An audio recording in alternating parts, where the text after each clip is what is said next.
Adik, adik tengah pujuk makwa merajuk ke? Kenapa? Kenapa makwa adik merajuk? Dia belaka ni. Dia prank. Ha? Kenapa? Sorry, akak terikut akak lalu tadi tengok dia tengah macam merajuk.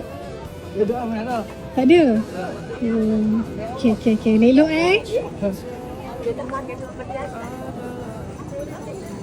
Dik, betul tak ada apa-apa?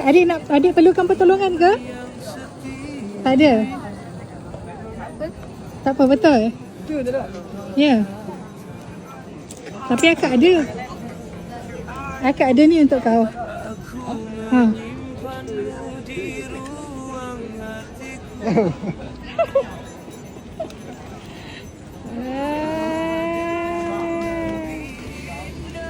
Macam mana ni? Dia ajak main ni. Oh, patutlah no. Pandai dia Kita panas hari. Siapa panas? Sakit kolor. Okey, duduk tempat redup tu. Belakang sikit. Tu kan redup tu. Ha? Ke belakang lagi. Belakang lagi. Ha. Okey. Ha, sini kan redup. Ha? Sini kan redup. Duduk tak panas buat apa? Alright. Ada ha? Ya. Cantik orang sebelah. Ha. Secantik namanya. Siapa tu?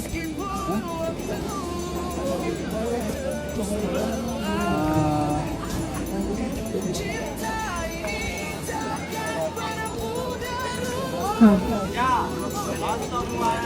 Ha. Kekasih hati. Oi, lama kau nak jawab, Dek. Panjang merajuk dia nanti ni. Ha. Okey lah, panjang sikit ucapan dia. Dekat pun panas ni sebenarnya. Okey, kita menghadap sini lah. Assalamualaikum tenteraku. First of all, saya nak ucapkan tahniah sebab abang dah berjaya sampai ke tahap ni. Dia panggil abang Ya. Abang marah dia ke tadi? Dah, tak marah, tak marah. Tak? Abang sayang tak? Sayang. Yang sayang tak? Okay. Saya tahu betapa susahnya abang nak capai impian abang menjadi seorang tentera selepas 13 kali abang cuba nasib. Setiap kali ada pemilihan intake tanpa abang mengeluh. Sekarang impian abang dah tercapai. Segala usaha abang selama ni sudah terhasil. Allah dah makbulkan dah doa abang. Saya bangga dapat lelaki seperti abang. Saya harap penantian sayang tunggu abang selama 6 bulan ni tak sia-sia. Sayang family abang dan family sayang dan kawan-kawan abang tumpang happy dengan kejayaanmu. Abang ingat tahu impian abang dah tercapai. Abang jangan sia-siakan dan abang jangan lupa orang yang ada di masa abang tengah susah dan di masa abang tak ada apa-apa. Terima kasih dah buktikan segalanya usaha abang untuk sayang dan family abang. Selebihnya abang balik nantilah. Sayang belikan hadiah ni sebagai tanda sayang hargai segala pengorbanan abang untuk senangkan family abang dan untuk senangkan hubungan kita ke next step juga. Saya sayangkan awak selamanya tenteraku. Muhammad Nur Adha. Perwira. Engkau lah. Akhirnya nak cakap apa dekat kekasih hati? Dia kat bawah. Mana boleh, bagilah sikit. Nak cakap terima kasih. Dan bulan ni kita tak tahu khabar kat luar. Member Lim pun dah clear dengan dirinya. Okay. Saya dapat tahu ni alhamdulillah. Ada tunggu tu. Alhamdulillah. Rezeki. Berapa kali? 13 kali ya? Ya, 13 kali. Wish, banyak kali tu. So, itu saja. Itu saja. Adik nak cakap apa lagi tak?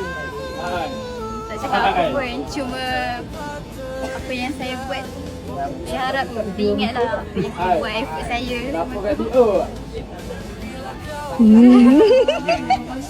Ingat So dekat tangan akak ada beberapa kad. Boleh bagi Mariam pegang dulu bear tu. Okey, pilih salah satu. Soalan cepu mas orang panggil. Jangan tengok, bagi akak. Soalan dia bunyi macam ni. Okay, boleh Pernah tak saat saudara rasa saudara tu Adaha lah nak mengalah, dan apa yang buat Adaha terus kuat? Oh, mula lepas tu latihan lah. Yang bapak itu family. Itu kedua dia. Tiga fikir balik. 13 kali minta payah nak masuk. Allah dah bagi rezeki ni. Takkan nak berusaha soal itu lah. Itulah. Itu saja. 13 kali tu bukannya mudah tau. Kan? So, apa peluang yang ada ni, semoga Adaha orang cakap manfaatkan sebaik mungkin. Boleh jadi anggota yang baik, anggota yang amanah dalam menjalankan tanggungjawab. Boleh? Boleh sayang dia sampai bila-bila ke? Ha? Boleh sayang dia ke? Boleh. Cantik ni. Bukan biasa-biasa ni. Kau jangan buat hal tau. Dah. Okay. Akak ada record video, dia cakap dia tak buat. Okay. So, Adaha apa-apa pun tahniah sekali lagi. Akan ambil gambar sikit boleh? Ha? Ambil gambar. Boleh.